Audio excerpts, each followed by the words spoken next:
ہندی میں سیوا سدن کے نام سے بھی شائع ہوا ہے۔ اس ناول میں فحاشی کے ادارے کے مضر اثرات اور ان کے تدارک کے موضوع کو پیش کیا ہے۔ اب ناول ہے گوشۂ عافیت، جو 1920 میں شائع ہوا۔ اس میں دیہاتی زندگی کی بنیادی مسائل کے حل پیش کیا ہے۔ اس کے بعد 7واں ناول آتا ہے نرملا۔ نرملا 1921 میں منظر عام پر آیا۔ نرملا کا موضوع جہیز کی لعنت اور بے جوڑ شادی کے مسائل ہے۔ اس ناول کی ہیروئن نرملا ہے، جس کی شادی زیادہ عمر کے آدمی طوطا رام سے ہو جاتی ہے۔ اس کے بعد 8واں ناول چوگان ہستی ہے، جو 1924 میں شائع ہوا۔ 9واں ناول پردہ مجاز، جو ہندی میں کایا کلپ کے نام سے بھی شائع ہوا ہے۔ یہ ناول 1925 میں منظر عام پر آیا۔ 10واں ناول بیوہ ہے، جو 1927 میں پریم چند نے شائع کیا۔ بیوہ عورتوں کے مسائل اور ان کا حل اس ناول میں بیان کیا ہے۔ 11واں ناول غبن ہے، جو 1932 میں شائع ہوا۔ 12واں ناول میدان عمل، جو 1932 میں شائع ہوا، اور آخری ناول گودان، جو 1936 میں شائع ہوا، جس میں کسانوں کی بدحالی اور ان کی محنت کا استحصال ہے۔ اس میں ہوری، دھنیا، روپا مرکزی کردار ہیں۔ یہ تھے پریم چند کے ناولوں کا مختصر تعارف۔ بہنوں اور بھائیوں، اب آئیے ہم قرۃ العین حیدر کے ناولوں کی طرف چلتے ہیں۔ تو قرۃ العین حیدر نے 8 ناول لکھے ہیں۔ انہوں نے اپنے ناولوں کے عنوان شاعر کے کسی بھی شعر سے اخذ کیے ہیں۔ آپ کا یعنی قرۃ العین حیدر کا پہلا ناول میرے بھی صنم خانے ہے، جو 1949 میں شائع ہوا۔ قرۃ العین حیدر نے اس ناول کا عنوان علامہ اقبال کے اس شعر سے اخذ کیا ہے: میرے بھی صنم خانے تیرے بھی صنم خانے، دونوں کے صنم خاکی دونوں کے صنم فانی۔ دوسرا ناول ہے سفینہ غم دل۔ اس کی اشاعت 1953 میں ہوئی۔ اس ناول کا عنوان بھی فیض احمد فیض کی مشہور نظم صبح آزادی کے شعر سے ماخوذ ہے: کہیں تو ہوگا شب سست موج کا ساحل، کہیں تو جا کے رکے گا سفینہ غم دل۔ یہ ہے اس کا عنوان۔ تیسرا ناول آگ کا دریا ہے، جو 1959 میں منظر عام پر آیا۔ اس ناول کا عنوان بھی قرۃ العین حیدر نے جگر مراد آبادی کی مشہور غزل کے شعر سے منتخب کیا ہے۔ اسی ناول پر 1989 میں گیان پیٹھ ایوارڈ سے آپ کو سرفراز کیا گیا۔ شعر ہے: یہ عشق نہیں آساں اتنا ہی سمجھ لیجئے، ایک آگ کا دریا ہے اور ڈوب کے جانا ہے۔ چوتھا ناول قرۃ العین حیدر کا آخری شب کے ہمسفر، جو 1971 میں ادبی دنیا میں شامل ہوا۔ یہ ناول بھی فیض احمد فیض کے شعر سے اخذ کیا ہے۔ فیض کے مقطع کا یہ مصرع آخری شب کے ہمسفر فیض نہ جانے کیا ہوا سے رکھا ہے۔ فیض کے مقطع کا یہ مصرع آخری شب کے ہمسفر فیض نہ جانے کیا ہوا سے آغاز کیا ہے، یعنی اس کا عنوان رکھا ہے۔ 5واں ناول آتا ہے قرۃ العین حیدر کا گردش رنگ چمن۔ یہ ناول 1988 میں چھپا۔ اس ناول کا عنوان غالب کے شعر کے ایک مصرعے سے لیا گیا ہے۔ چھٹا ناول کار جہاں دراز ہے۔ قرۃ العین حیدر نے اس ناول کو 1990 میں شائع کیا۔ اس ناول کا عنوان بھی علامہ اقبال کے شعر کے دوسرے مصرعے سے اخذ کیا: کار جہاں دراز ہے اب میرا انتظار کر۔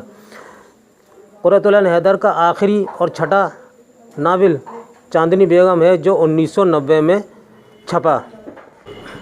اب آئیے کرشن چندر کے بارے میں بات کرتے ہیں۔ کرشن چندر نے بہت سے ناول لکھے ہیں۔ کرشن چندر نے تقریباً 47 ناول لکھے ہیں، لیکن ہم سب کا ذکر نہیں کر پائیں گے۔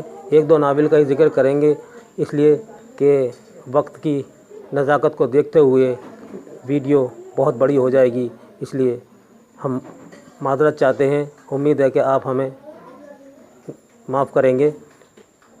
تو کرشن چند کا سب سے پہلا ناول ہے شکست، یہ 1943 میں ساقی بک ڈپو دلی سے شائع ہوا۔ دوسرا ناول جب کھیت جاگے 1952 میں چھپا۔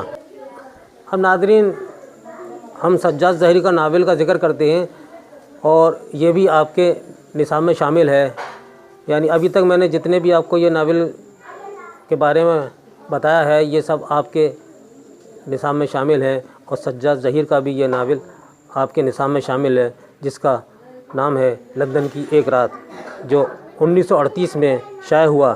اس ناول کی کہانی شام 6:10 سے شروع ہوتی ہے اور سورج کی پہلی کرن کے ساتھ ناول کی کہانی اختتام پذیر ہوتی ہے۔ اس ناول کے سارے کردار طالب علم ہوتے ہیں۔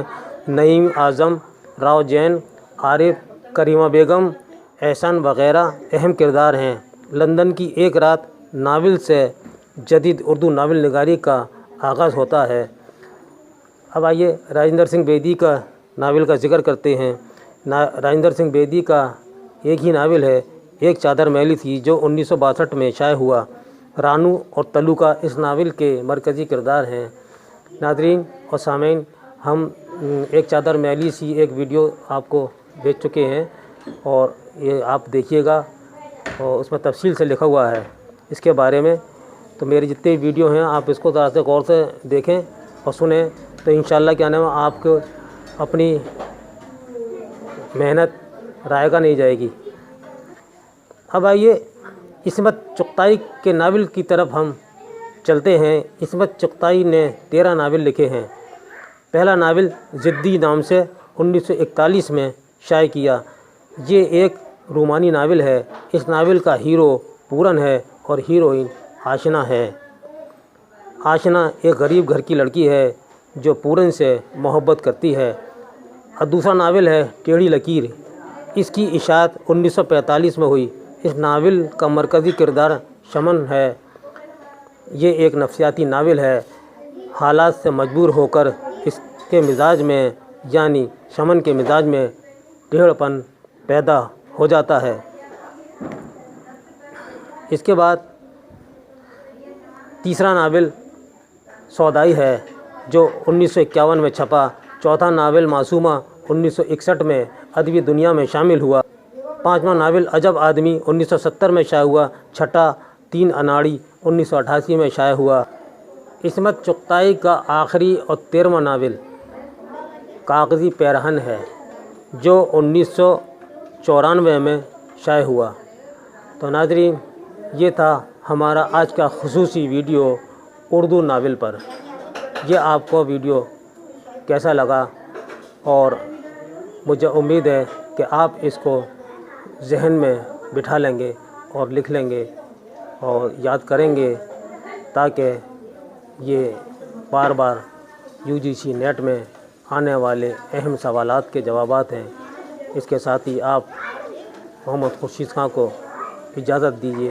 اللہ حافظ۔